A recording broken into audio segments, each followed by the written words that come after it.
Hello, this is Jill Shook, and I'm the chair of the Greater Pasadena Affordable Housing Group, and I'm thrilled to be with you to share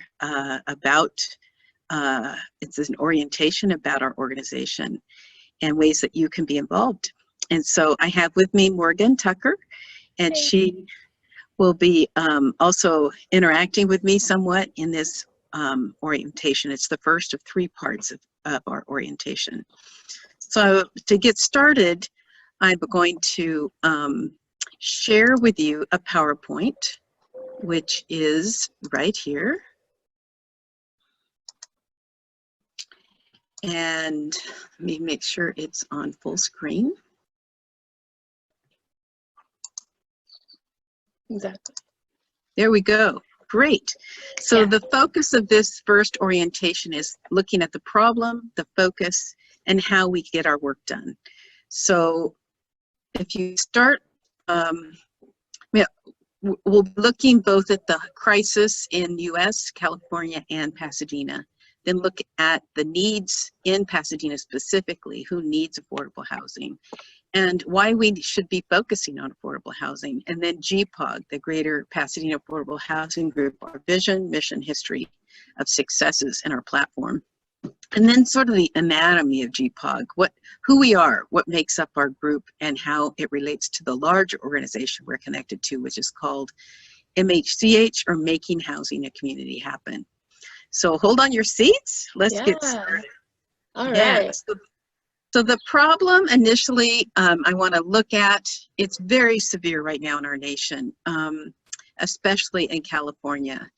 So there's actually no state that has an adequate supply of affordable housing at the lower income areas. In US, we need 7.3 million additional units for the very low and extremely low income categories. California is the housing capital in the US, and LA alone has 53,000 people experiencing homelessness. So if you were to calculate how much money you need to earn to live indoors, it's crazy. It's about $32 per hour. Right. And so few of us make that much. So there's a reason why we see such an influx of homelessness, especially in our state. I'm going to look specifically here at Pasadena. It's kind of interesting. There's something called severely cost burdened. It's shocking to learn that 42% of the renters and 34% of the homeowners are in that severely cost burdened category. That means they're spending more than 50% of their income on housing. Can you imagine when there's so little expendable income, it really makes it difficult for a city to thrive with enough people. Yeah, with enough people having expendable income to shop and to keep the city thriving. According to the 2018 count, we don't yet have the final results for 2019, but last year there were 677 people counted in Pasadena who are experiencing homelessness. That's just really unacceptable, and there's a lot we can do about this and have done about this. But that's still 18% more than 2017 and 28% more than 2016. The reason for this is that the City Council has not been approving a lot of permanent supportive housing. When we were approving that, we actually lowered our homeless count by 54% in the city of Pasadena between 2011 to 2016. There's an decrease in chronic homelessness, which is really good news. So a 27% decrease. That means that our permanent supportive housing projects are working. And the increase right now of those that are homeless are typically our seniors on fixed incomes. When you look at our increase in rents, average between $2,400 and $3,000, there's no way we are on a fixed Social Security income. So any questions on this slide, Morgan, before I move to the next one? No, none so far. I know you're going to speak more in detail about permanent supportive housing a bit later on, so I think I'll pick that up later. Yeah, I'll be describing that, yeah. So our next slide, we look at some of the reasons why people become homeless in Pasadena. Primarily, it's economic reasons. I mentioned about the increase in rents. About 75% of those experiencing homeless are due to economic reasons. And this typically means short-term homelessness. It's not usually the chronic. And those are the ones we actually see on the streets, the chronic homeless. It's only 25% of the overall homeless population. And it's long-term in the sense that they've been homeless at least for a year or repeatedly over a period of years. And so this is actually a very expensive population to try to get housed, but our city is open to this, and that's really good news. And we'll be talking about that more. Senior housing, we really need to look at seniors, as I mentioned, with that huge increase of homeless seniors in our city, 65%. Additionally, renters, they need affordable housing. Again, I mentioned that it's about 50% of an increase in the cost of rental housing in the last decade. But as you look at your income, I don't know anyone that's had a 50% increase in their income. Right. So there's really a big gap there. So first-time homebuyers, they also need affordable housing. First-time homebuyers cannot get into the market if they are not wealthy. And so when an average price of homes in Pasadena at $626,000, that's a 4% increase over last year. Plus there's tighter underwriting rules, and oftentimes our younger homeowners or would-be homeowners have a lot of student debt, which again makes it really hard to get into a home. So they need some help. And then homeowners need help. And oftentimes we don't think about homeowners needing help, but there are people that have been in their homes for years. And so all they're paying is taxes. And sometimes those taxes are hard to cover, especially if they have a lot of code violations that they have to fix and maintain their home. And so they also are at risk at times of foreclosure. So here's a little quiz. Let's see how you do, Morgan. So true or false? Do you need to learn 15 an hour to afford an apartment in Pasadena? That's false because it's because it's more than that. Yeah, it's much more than that. Then 32% of renters in Pasadena are cost burdened, pay more than 50%. Is that true or false? I think that would be true. That's right. Absolutely. Yeah. And then additional 34% of homeowners are paying more than 50%. So that's a really high number. So GPAHG, we were founded to address the high cost of coffee in Pasadena. True? Not quite. Not quite. And then the homeless count in Pasadena has increased by 8% since 2017. Oh, was that, I thought it was 10% or more.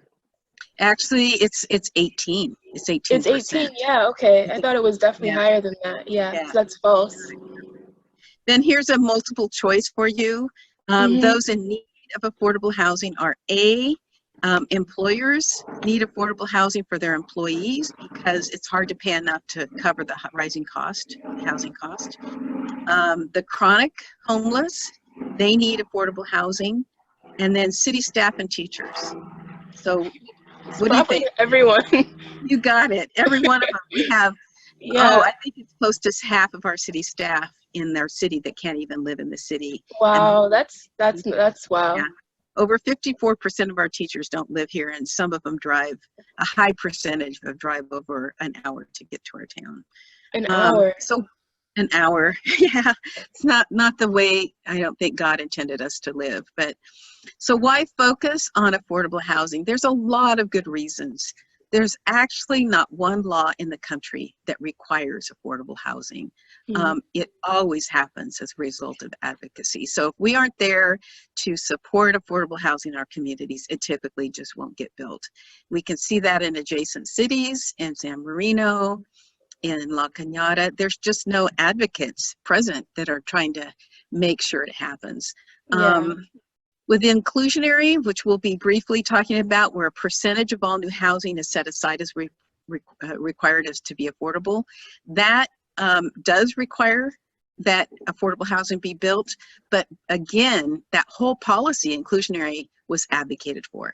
That doesn't happen automatically in any city at all. So another reason is because affordable housing, it creates a healthy and sustainable city.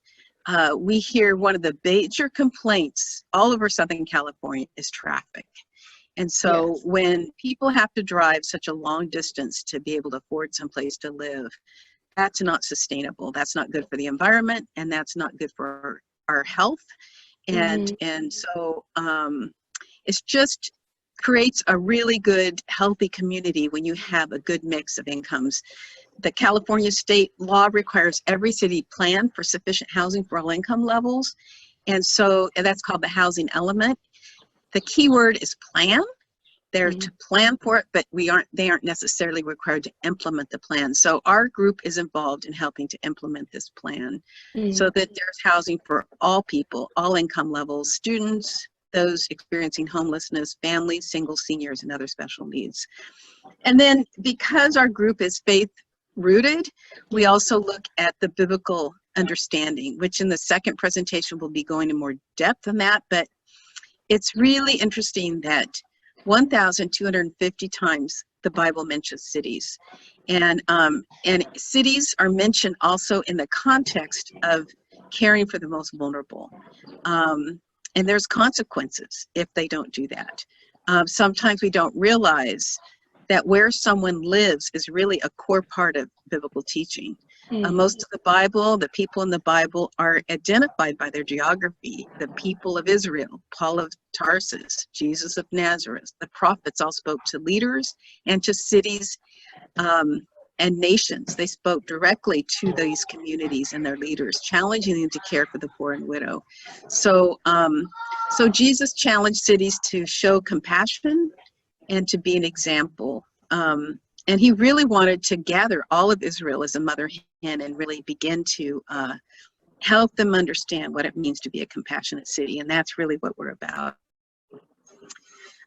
Jesus loved cities, and he held them responsible. You can see where it says, woe to you, Chorazin, woe to you, Bethsaida. He was challenging a whole city to look at how they care for the most needy.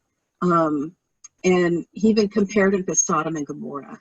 It was very tragic that there was judgment on cities, but the actual reason that Sodom and Gomorrah were destroyed is because they didn't care for the most vulnerable. You can see that in scripture in Ezekiel.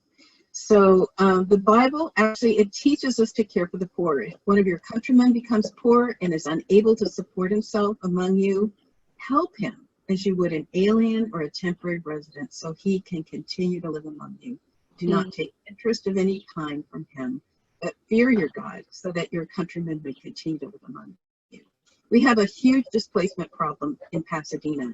We've lost over 24% of our African Americans. So, but we pride as having a diverse community. That's part of our city's vision. So we need to figure out how to make it possible so that we are not displacing, and so everyone has a place in our city.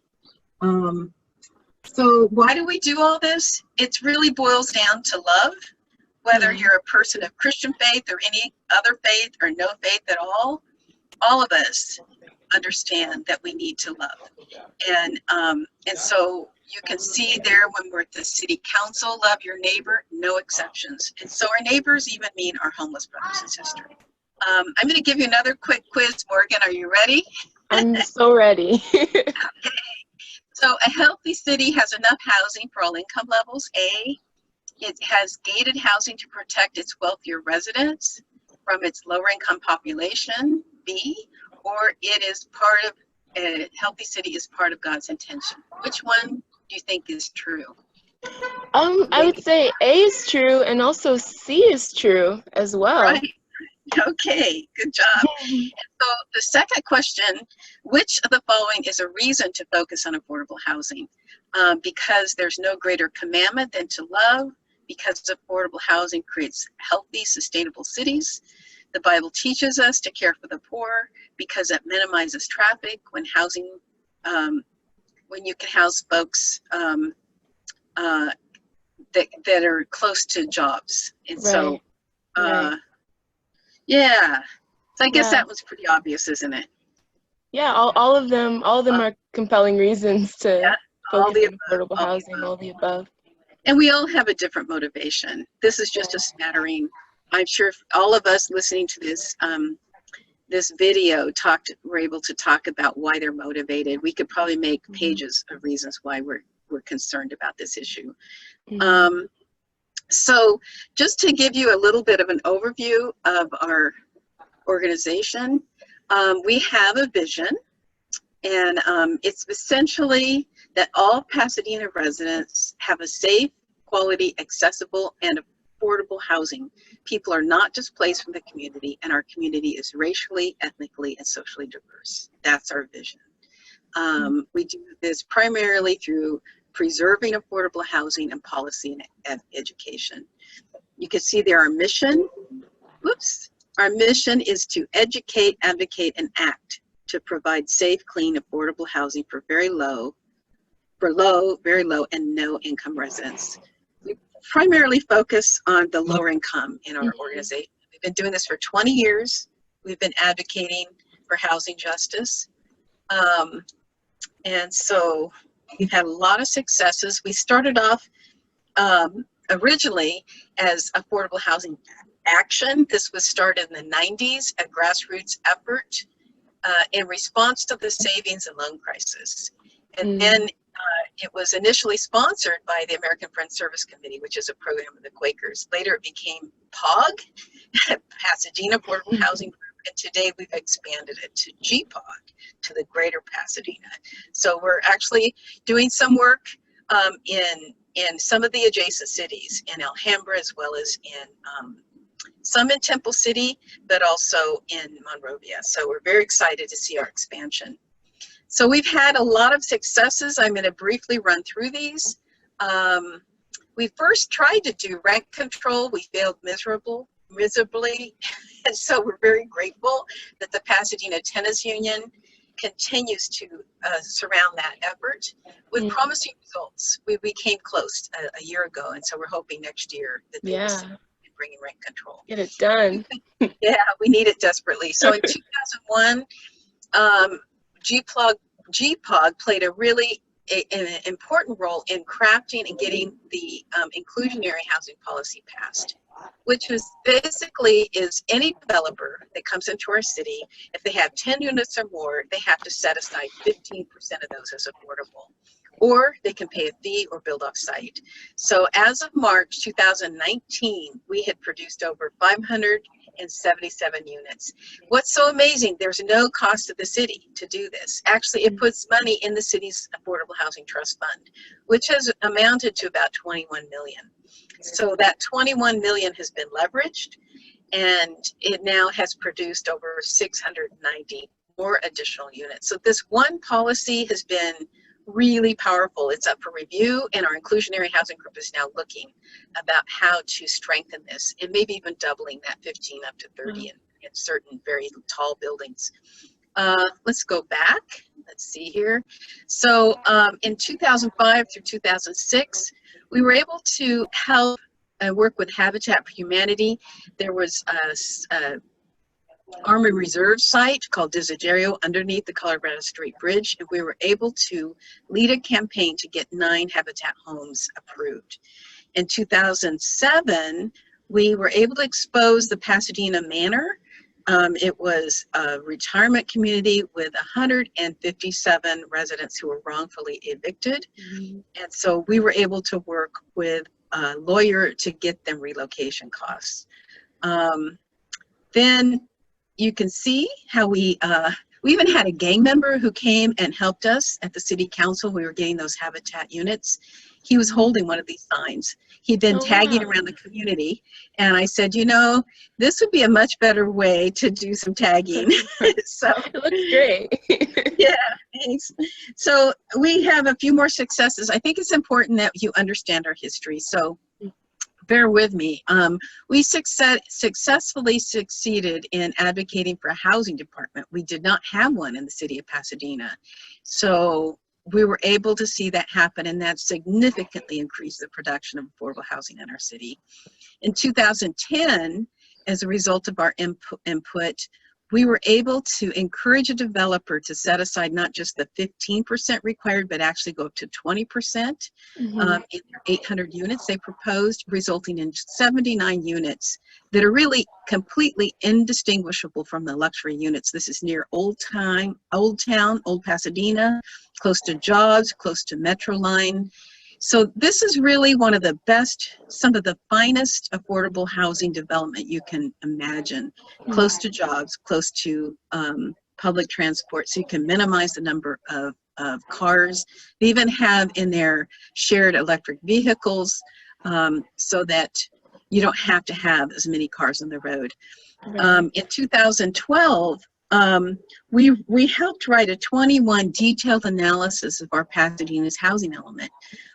Believe it or not, we went around to every site that was proposed as potential sites for affordable housing. We vetted each property to make sure that that was a legitimate property.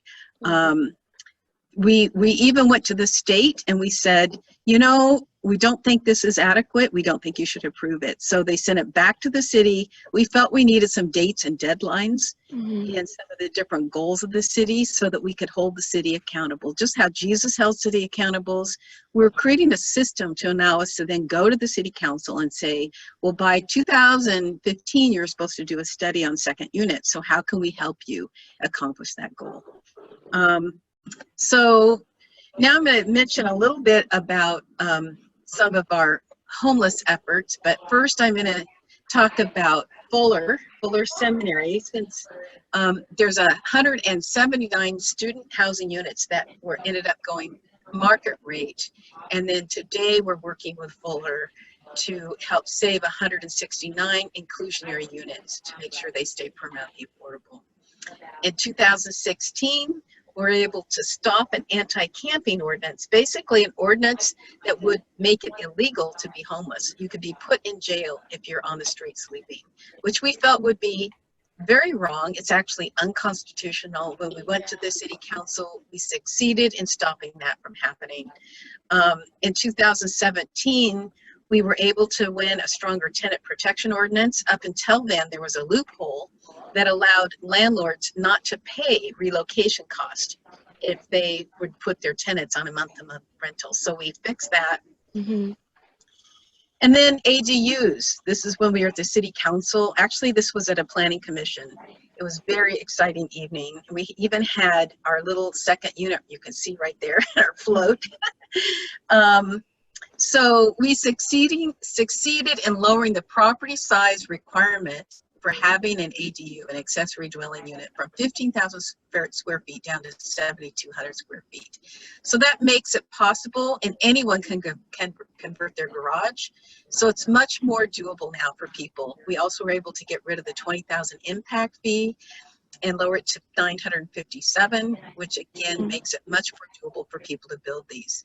The impact fee is lowered only in the case if you're going to make your second unit affordable, or to Section 8 or to a family member. So there was only one that was built from 2003 to 2017, and just in the last year there's already been 40 people that have built them, 13 of them for affordable. So we're thrilled with the results of our efforts.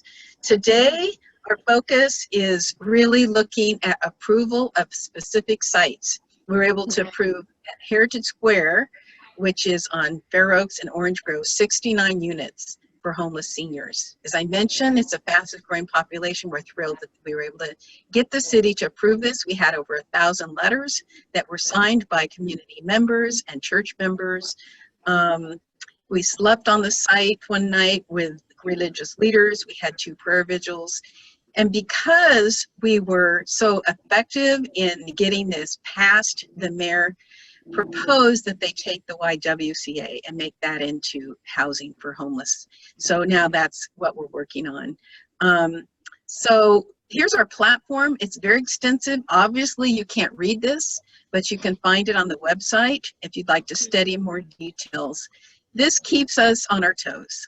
There are so many things in this platform that we could attain to And some of these things you may find absolutely fascinating, something you'd like to dig your heels into. The anatomy of GPAHG, basically, this is how we're organized. We have core group members, you can see at the top. As I go around clockwise, we have affiliate members, active members, a lot of partners, congregational liaison members, subcommittees. We have 4 different subcommittees, and we call this the beloved community. That's the same word that Martin Luther King used in his organizing efforts, as we come together to focus on how we can create this change in our communities. If we go to the next slide, who are these people that create this beloved community? We've had all kinds of folks in our community, that in our groups. On average, we've had maybe 20 members over the years. They've consisted of retired planning commissioners, city planners, lawyers, architects, nonprofit directors, pastors, caseworkers, former homeless individuals, and long-term advocates. And it's really delightful. Even some folks that are homeless that are now in our group that have a powerful role to play. So we seek to build this beloved community each time we meet. In our monthly meeting, that's the 4th Tuesday of every month. And also as we celebrate our wins. It sounds like we've got some kind of airplane overhead. Is that true? Yeah, it's true. Yeah. So, yeah, sorry for that noise. But we also, in our subcommittees, we try to build that beloved community, a sense of connection and getting to know each other around promoting and learning and researching. Also in our one-on-one meetings. So this is very important. The foundation of any good advocacy is getting to know our decision makers personally. So when we sit down with them and get to know them, we consider them part of our beloved community. So within congregations, through our liaison membership, so I mentioned liaison, that's basically when your organization joins to become part of our group. Then your whole congregation or your organization is able to tap into the people. And when we need to have crowds show up at the city council, you might have 10, 12, 15, 20 people from your group that would show up. And they won't need to say a word. Just by showing up, they can create huge change, because the city council's members always count how many people are standing for this issue. In our actions, we've had affordable housing tours, forums, public meetings within the broader community with our message. And afterwards, we try to reflect this message and consider how it was received. And if we need to make adjustments, we always do a lot of reflection after each of our meetings to see if we're on target, and really building that beloved community. So everyone has a role to play. Morgan, who's on this webinar with us, she plays a very significant role. We're very grateful for her. As new attenders, you may find that one of these roles, it just hits your fancy and you'd love to help, or one that you'd like to learn more about. We need note takers, someone to help create our agendas, set appointments with city leaders, monitor planning commission meetings. In other words, know when they happen, look at their agenda and see if it is something we need to show up for. Same with the city council members, same with the ed tech. It's a subcommittee of the city council that addresses affordable housing. Planning location of meetings. Sometimes that can be a challenge. We need someone willing to help with that. So you can continue to see all different ways that, that you can be involved in, including sharing your own housing story at the city council. There's 4 subcommittees, if I mentioned, the ADUs, the Permanent Supportive Committee, Inclusionary Zoning and Safe Parking. So as we look at the ADU committee, we've done some great research over the years. We actually had an intern from Fuller who was also a realtor. He identified 740 ADUs in our city. We were able to do a comparative analysis on streets that had maybe 90 and the street next to it had none, showing that there was really no impact of these units. So I already mentioned the number we've been able to see increase in the last year as a result of our efforts. Then our inclusionary subcommittee, as I've already mentioned before, we've been meeting for the last year, looking to ways to improve the inclusionary policy we now have. And so, so we're excited so far in our efforts in meeting with the housing department, the planning department, the housing, the planning commission and the city council. We've gotten some great feedback on our proposal. You might be interested in joining these efforts. We're anticipating that this will come back to the city council soon. Then the homeless housing, which really is our permanent supportive housing committee. It's broader than just permanent supportive. Permanent supportive essentially is more geared toward the those that are chronically homeless. Let me take a sip of water here. Yeah. And so we have been able to successfully approve 69 units last fall, which was very exciting. Heritage Square South, that property sat vacant for 20 years. And so we knew it would be quite a fight, but we were able to get a unanimous vote for those 69. Wow. And then in addition to looking at new sites, the city has passed an ordinance to take derelict hotels in East Colorado and have those converted into housing for homeless. So we're supporting that effort in addition to the YWCA, which I mentioned before, which is a very exciting team. You might really enjoy jumping in on that team. So Jill, I had a quick question. Quick question about permanent supportive housing. Could you elaborate a bit for me and anyone else who's interested a bit more about the supportive aspect of that? Like, Sure. What does that actually mean? What goes into it? Yeah, that's a really good question. So it's permanent because when you're in a shelter, you're soon going to need to find a place to live, you know, and so you're still homeless when you're in a shelter. When you're in a transitional housing, you're still homeless. But when you get into permanent housing, you are no longer homeless. This is what ends homelessness. And then the supportive part also helps you to stay housed. So what that means is that essentially you have access to case managers. You aren't required to access them, but they're there and available for you. And typically those people living in permanent supportive housing that access the supportive part, the encouragement, it means that they're going to help you look at your dreams, look at your goals. What is it you want for your life, and how can you get to where you want to be? Oftentimes people that are homeless have not had a chance to dream. They're at a survival mode. And you start actually living again and imagining a future for yourself. So support comes in all different forms, but that's just one way that the supportive part comes to play. But that's a good question. Thank you, Morgan. Safe parking. I don't know if you've heard of that or aware of what it is, but the growing need in San Gabriel Valley for those experiencing homeless is huge. And so many people, especially those seniors, are moving into their cars. So typically our organization focuses primarily on permanent housing, but in this case, we felt that we wanted to encourage some kind of safe parking available for those living in their cars. You can get ticketed. People stay up half the night watching to make sure they're safe. It's very hard to get a good night's rest in your car. So this safe parking provides maybe in a church parking lot, in some places where they can stay safely, and it puts every one of them through case management on a path to get permanently housed.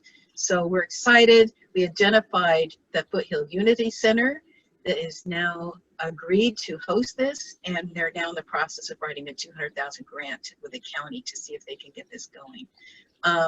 We have all kinds of partners in addition to the Foothill Unity Center. You can see some of the folks here: Union Station Homeless Services, Everyone In, LA Voice, Friends Indeed, Pasadena Tennis Union, and on and on. So we're thrilled that we have built these liaisons with different organizations and churches throughout the community. And what gives us a lot of wisdom and guidance for the work is our core group. So I just want to introduce you to a few of the folks that are part of this. They help kind of the engine and planning behind a lot of our work. Anne-Marie, believe it or not, was once homeless when she was a teen. And she now works for Union Bank. She has 5 kids, and she wanted to build a back house, an ADU, but she had so much trouble with the city. She heard me speak. Actually, no, she read an article that I wrote, and she responded to that. Now, it could be that in your church, you might write an article for your church bulletin, and then someone would respond to that. I'm going to introduce you to Connie Millsap. She's actually a member of the First United Methodist Church. And so we pitched the idea of their church becoming a liaison member. And so they identified Connie that would be that liaison person from our group to the church. She is a pastor herself and has worked in the past in Dallas and other communities around their homeless populations. Cynthia Kirby, again, a member of our group who was homeless for years. For 10 years, she was considered chronically homeless. She was living in those derelict hotels in East Colorado. And those hotels full of drug use, prostitution. And so thankfully, God, with the love of Christ, has brought her out of that. She's a member of First Baptist, and she's a wife, a mother, and now is getting straight A's on all of her education. Wow. She's brilliant, and she does great research, especially on homeless housing. She's been a huge asset to our group, as well as her powerful story.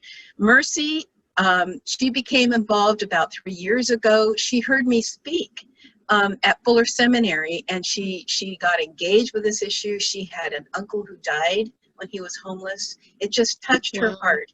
So God brought her to our organization. She also had a grandfather that was able to buy a house, even though it had a covenant on it that no people of color could purchase it. He was very light complexion, and they didn't actually realize he was African American. It's pretty amazing. But she has been a huge asset to our group. We really appreciate Mercy and her part. She's leading an effort at Fuller Seminary. Then my husband, he's part of our core group. He's a Quaker peace activist. He's had a heart and a passion for homeless people as long as he can remember. And so this is a perfect fit for him later. But I just want to tell you 2 really brief stories that I think are important. I started an after-school program at Lake Avenue Church called STARS, and many of those students, after years of investing in their lives, their apartment buildings were being sold out from under them. And it was heartbreaking to see them leave our community. So I learned about Agape Court, which is a faith-based affordable housing complex, and they had openings. So I started moving families in there. And they were only spending 1/3 of their income when they moved into this apartment complex. So they had time for their kids. The kids started thriving.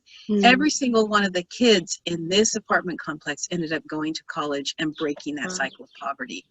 The second story is when I bought my home here in Pasadena, my intention to buy a home in an African American community was really to be a neighbor, but not realizing, because as I improved my property and as it went up in value, I began to see my African Americans, 3 of them went into foreclosure, and it broke my heart. So my gain was their loss. And so that highly motivated me, knowing that the only way that we can retain a mix of incomes is through affordable housing. I'm trying to go to the next slide, which is not letting me. There we go, finally. I'm going to mention briefly what we're not. So we believe in housing first. So our focus really, for the most part, is in permanent housing as opposed to shelters. We also focus on lower income as opposed to moderate. And we are not housing navigators or providers of housing. We don't do development. Our focus is that as advocates and more long-term housing that is affordable. So if you're looking for housing, we've developed a resource guide, and we hope that you will access this. It's all packed full of resources that might be of help to you, both in searching for housing, tenant issues, etc. Briefly, the umbrella that we're working under, I mentioned at the beginning, is Making Housing and Community Happen. It's a nonprofit. So GPAHG is just one part of this whole organization. We're also doing education and organizing on North Fair Oaks. So I'm going to share with you very briefly about what we're doing around advocacy, around education. So the one-day institutes, we've done 8 of these around the country and several in California, mostly in the Denver area. They've been highly effective. In every place we've gone, it's left a core of advocates continuing the efforts. And one's been in Monrovia, others Pasadena, Temple City. We also have one-year institutes. We have one going right now, and we have students from Colorado and Texas and California. So, so you might be interested in this course. Here's a link that tells you more about it. It really helps you to do community-based research and figure out how to do this kind of advocacy work in a deeper level in your own community. Here's some of the students and activities we've had around the course we have this year in our cohort. We went on tours of lots of different affordable housing models. We talked with the developers. It was very exciting for these students to be exposed to such a variety of housing models. So you may have questions before we close out. Do you have any questions, Morgan, before I end this presentation? It was pretty comprehensive. I think just one, if you want to briefly touch on where you kind of see GPAHG headed in the future, maybe looking like 5 to 10 years down the road. Morgan? Yes? I can't hear anything you're saying. You can't hear me right now? You need to unmute. I don't think that I'm muted. Oh, can you hear me now? What?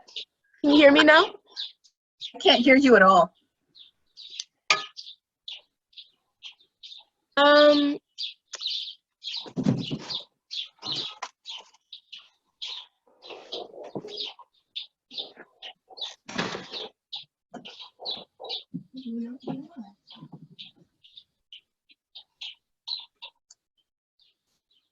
I put unmute. I still couldn't hear you.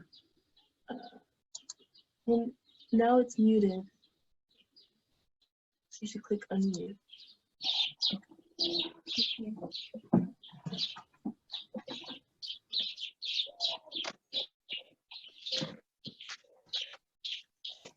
Can you hear me? Nothing? Can't hear you at all. Okay. What So about shall I now? end the recording? Nothing? I can't hear anything you're saying. Why don't you come back in here?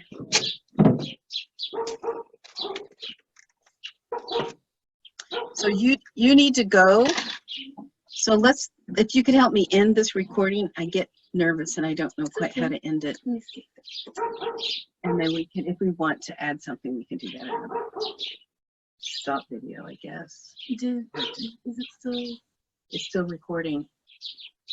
Stop share. Stop. Stop.